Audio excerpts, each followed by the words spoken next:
अस्सलाम वालेकुम स्टूडेंट्स, मैं हूं इज़्ज़ा बतूल। उम्मीद करती हूं आप सब बिल्कुल ठीक ठाक होंगे। अच्छा प्यारे बच्चों, आज मैं आपको एस्से राइटिंग के लिए पेपर प्रेजेंटेशन बताऊंगी।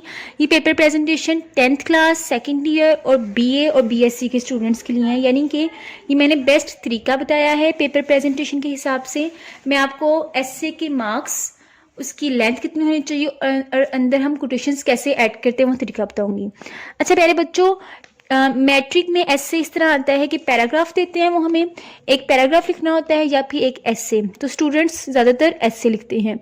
और सेकंड ईयर में जो ऐसे होता है उसमें तकरीबन 3 ऐसे आते हैं, उनमें से हमने एक लिखना होता है। तो मैंने यहाँ पे अल्लामा इकबाल का ऐसे लिखा है, तो मैं आपको यहाँ पे बताती चलूँ। सबसे पहले हम ऊपर क्वेश्चन नंबर 6 की हेडिंग देंगे। यहाँ पे मैंने 605 टेम्पो मार्कर यूज़ किया है। 605 मार्कर आपको आसानी से मार्केट में मिल जाएंगे।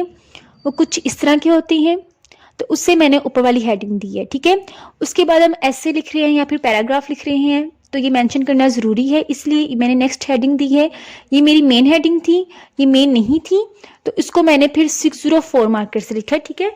604 और 605 में क्या डिफरेंस है, इस पर ऑलरेडी मेरे चैनल पे वीडियो मौजूद है।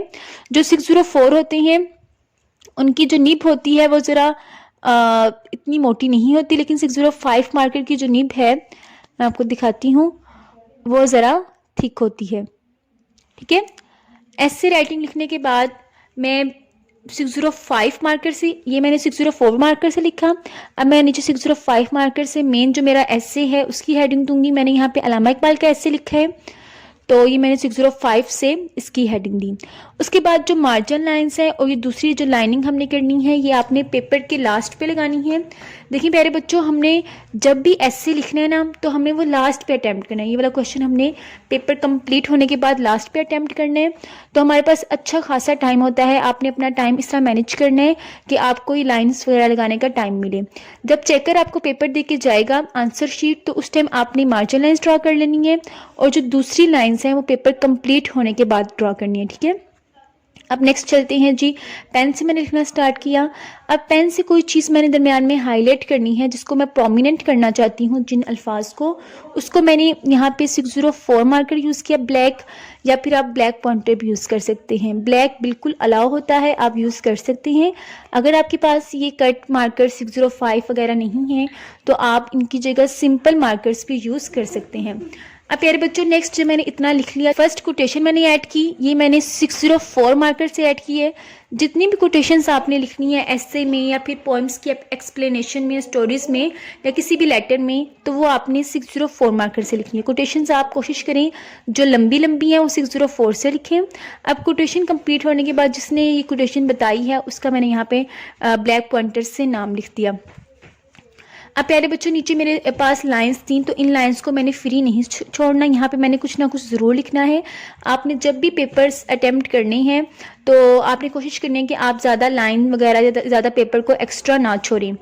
उसके बाद यहाँ पे मैं एक और अहम बात बताती चलूँगी। जो कोटेशन है, हमें पता है कि हम मिड में करके लिखते हैं, यहाँ से थोड़ा सा गैप छोड़ते हैं मार्जिन लाइन से, और थोड़ा सा यहाँ से। लेकिन अगर कोटेशन लेंथी है, यानी कि 2 से 3 से 4 लाइन्स की हैं, तो आप इतना गैप ना छोड़ें। लेकिन अगर कोटेशन 1 या 2 लाइन्स की हैं, तो उसमें फिर आप ज़्यादा गैप छोड़ सकते हैं। अब हम नेक्स्ट पेज की तरफ जाते हैं। नेक्स्ट पेज में आप देख सकते हैं, मैंने कोई भी बात हाईलाइट करनी थी या फिर कोई भी बात जो मैं चेकर को बताना चाहती थी, तो उसको मैंने प्रोमिनेंट करके मार्कर से और पॉइंटर से लिखा है। अच्छा प्यारे बच्चों, जो चेकर्स होते हैं वो हमारा पूरा पेपर्स नहीं पढ़ते, यानी कि वो सिर्फ ऊपर ऊपर से देखते हैं। कोई एक दो ही होंगे जो एक एक लफ्ज़ को रीड करते हैं। तो हमने अपना पेपर इस तरह सॉल्व करना है कि चेकर को पता चल जाए हमें ये बातें आती थी, हमने मेंशन की हुई हैं, यानी कि वो एक नज़र आपका पेपर देखें और वो आसानी से चेक कर लें। और जितनी आसानी आप चेकर को देंगे उतना ही आसानी से आपको मार्क्स भी मिलेंगे। इसलिए मैं चाहती हूँ कि जो स्टूडेंट्स हैं वो पेपर प्रेजेंटेशन पे ज़्यादा फोकस करें। उस हवाले से मैं अपने यूट्यूब चैनल में बहुत सी वीडियोस अपलोड करती जा रही हूँ। आप नीचे कमेंट करके बताएंगे नेक्स्ट वीडियो किस चीज़ से रिलेटेड होनी चाहिए। ये वीडियो भी एक स्टूडेंट ने नीचे कमेंट किया था कि मैम एस्से के बारे में कुछ बताएं, तो इस पे उसके कहने पर मैंने अपलोड किए। उसके बाद जो मेरी नेक्स्ट कोटेशन थी उसको फिर मैंने ब्लू से लिखा है। आप ब्लैक से भी लिख सकते हैं, जैसे मैंने यहाँ पे ब्लैक से लिखा है, मैं आपको दिखाती हूँ। अच्छा, जो हम ऐसे लिखेंगे वो हमने पैराग्राफ्स की या फिर पैसेज की फॉर्म में लिखना है। यहाँ पे मेरा फर्स्ट पैसेज कंप्लीट हुआ तो सेकंड मैंने यहाँ से लिखना स्टार्ट कर दिया, ठीक है। इसी तरह मेरा यहाँ पे ये वाला पैसेज कंप्लीट हुआ और मैंने नेक्स्ट, यानी कि पैसेज की फॉर्म में आप लिखेंगे और अंदर जब भी आप कोई कोटेशन ऐड करेंगे तो कम से कम आप एक लाइन स्किप करके, ये लाइन आप आसानी से स्किप भी कर सकते हैं, तो कोटेशन ऐड करेंगे, ठीक है। यहाँ पे मैंने 604 ये वाला मार्कर 604 मार्कर यूज़ किया है, 604 मास्टर कलम मार्कर यूज़ किया है। अब नेक्स्ट मैंने पेन से लिखना स्टार्ट किया, तो पेन से मैंने देखा कि कोई चीज़ मैंने हाईलाइट करके लिखनी है, प्रोमिनेंट करके लिखनी है, तो उसको मैंने ब्लैक या ब्लू से लिख दिया, ठीक है।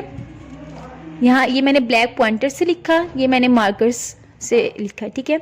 अब यहाँ पे मेरा एक पैसेज कंप्लीट हुआ, मैंने नेक्स्ट पैसेज स्टार्ट किया और फिर लिखा। अच्छा प्यारे बच्चों, यहाँ पे मैं एक अहम बात बताती चलूँ, ये जो मेरी कोटेशन थी ज़रा छोटी सी थी, इसको मैंने ज़रा फैला के लिखने के लिए मैंने 605 मार्कर से लिखा मेन बात को, फिर 604 से एक लाइन लिखी और फिर मैंने जो लास्ट वर्ड था उसको मैंने 605 मार्कर से लिखा। तो आप इस तरह कोटेशंस की प्रैक्टिस कर सकती हैं अपनी सेंस यूज़ करते हुए कि कहाँ पे मुझे 605 मार्कर यूज़ करना चाहिए और कहाँ पे 604। और फिर यहाँ पे जो चीज़ें मैंने हाईलाइट करनी थी, प्रोमिनेंट करनी थी, उनको मैंने मार्कर से बताया। अब कोटेशन, एक पेज में कितनी कोटेशंस होनी चाहिए, तो जहाँ तक मुझे लगता है, मैंने पेपर सॉल्व किया तो मुझे लगता है कि एक पेज में सिर्फ एक ही कोटेशन काफ़ी है, क्योंकि ज़्यादा कोटेशंस भी नहीं होनी चाहिए और कम भी नहीं होनी चाहिए। तो इस हिसाब से आप अपना पेपर सॉल्व करें कि कोटेशन ज़्यादा भी ना लगे और कम भी ना लगे। अब जिस पेज पे मुझे लगता था मेरी कोटेशन कम है, जैसे यहाँ पे एक छोटी सी कोटेशन मैंने ऐड की है, तो उस पेज पे मैं चीज़ों को ज़्यादा प्रोमिनेंट और हाईलाइट करके लिखती थी, ठीक है। अब ये मैं चूँकि अल्लामा इकबाल का ऐसे लिख रही हूँ, तो उसमें अल्लामा इकबाल का फरमान भी था, तो ये फरमान काफ़ी लंबा था। अगर मैं इसको मार्कर से लिखती तो वो ज़रा खिचड़ी सी बन जानी थी, उसको मैंने मार्कर से नहीं लिखा बल्कि मैंने यहाँ पे ब्लैक पॉइंटर यूज़ किया, ठीक है।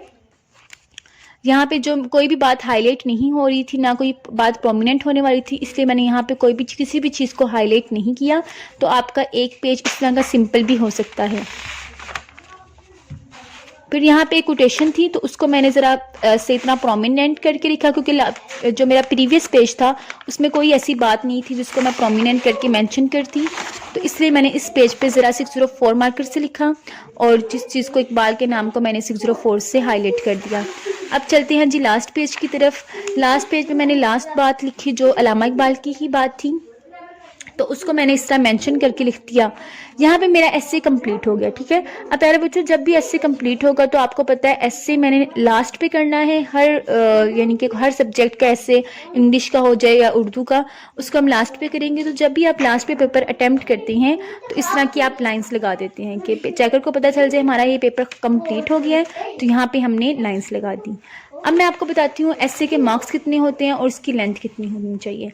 एस्से के 15 मार्क्स होते हैं और उसकी जो लेंथ है 12th क्लास के लिए अगर लेंथ हो तो यहाँ से आपका एस्से स्टार्ट हो, first page, second, third, fourth, fifth, sixth and 7, यानी कि मैक्सिमम इतनी लेंथ होनी चाहिए और मिनिमम आपका एस्से 6 पेजेस का होना चाहिए। और अगर आप 10th क्लास के स्टूडेंट्स हैं तो आपका एस्से एक पूरा पेपर यानी कि 4 पेजेस, 5 पेजेस, इतना आपका एस्से इनफ है, ठीक है, मिनिमम। और मैक्सिमम आप यहाँ तक कर लें 5.5 तक कर लें, ठीक है, इतनी लेंथ आपकी होनी चाहिए। एस्से के 15 मार्क्स होते हैं। अगर आप एस्से को बिल्कुल जिस तरह बुक पे लिखा होता है शुरू से लेकर लास्ट तक कॉपी पेस्ट कर देंगे तो उस तरह आपको मार्क्स नहीं मिलेंगे जब तक आप अपनी पेपर प्रेजेंटेशन और राइटिंग को बेहतर नहीं बनाएंगे। अब प्यारे बच्चों, मैं आपको बताती हूँ आपने मार्जिन लाइंस किस तरह ड्रा करनी है। बाज़ का ये होता है कि पेपर में इतना टाइम नहीं होता है कि पेपर कंप्लीट करने के बाद आप उसको एक दफ़ा रीड भी कर लें और मार्जिन लाइंस और दूसरी लाइंस ड्रा कर लें। उसके लिए मैं स्टूडेंट्स को रिकमेंड करती हूँ कि वो मार्कर को इस तरह साइड से कट कर लें। इससे क्या होगा, डबल लाइन्स लगेंगी, ठीक है। मैं आपको एक लाइन ड्रा करके दिखाती हूँ इस पेज पे। इस तरह लाइंस लगेंगी। मैंने इसी मार्कर से एक दफ़ा इसको यूज़ किया, 2 दफ़ा यूज़ नहीं किया। तो इस तरह जब लाइंस लगेंगी तो आप मार्जिन लाइंस इजीली लगा सकते हैं, ठीक है। इंग्लिश के पेपर में आपके पास इतना टाइम होता है कि आप आसानी से मार्जिन लाइंस भी ड्रा कर लें और उसको एक दफ़ा रीड भी कर लें। तो जब आपने इंग्लिश का एस्से लिखना है तो आपने बिल्कुल इसी तरह मार्जिन लाइंस लगानी है और जब पेपर कंप्लीट हो गया, सारा लिख लिया, एक दो दफ़ा रीड कर लिया, तो फिर जो अंडरलाइंस हैं चीज़ों को आपने अंडरलाइन करना है, ठीक है। ये मैंने बेस्ट तरीका बताया एस्से लिखने का। आपने एस्से अच्छा सा तैयार करना है, कोटेशंस अच्छी सी याद करनी है। उसके अलावा नेक्स्ट वीडियो किस चीज़ की होनी चाहिए नीचे आप कमेंट कर सकते हैं, इंशाल्लाह वो वीडियो अपलोड की जाएगी। मैं बताती हूँ अब तक मैंने कौन कौन सी पेपर प्रेजेंटेशन अपलोड कर दी है। मैंने शॉर्ट क्वेश्चंस को किस तरह अटैम्प्ट करते हैं, उर्दू के और इंग्लिश के वो तरीका बताया है, खुलासा कैसे लिखते हैं, ख़त कैसे लिखते हैं, तफसीली सवालात, मैथ की 9th क्लास की फुल पेपर प्रेजेंटेशन मेरे चैनल पे मौजूद है। तो आप जल्दी से मेरे चैनल को सब्सक्राइब कर दें ताकि नेक्स्ट आने वाली वीडियोस आप देख सकें। नेक्स्ट वीडियो इंशाल्लाह मैं सेंडअप्स एग्ज़ाम्स पर स्टूडेंट्स के होने वाले हैं उस पर डिटेल से बनाऊँगी, तो वो कल इंशाल्लाह अपलोड करूँगी। तो अपना ढेर सारा ख्याल रखें, दुआओं में याद रखें। अल्लाह हाफिज़।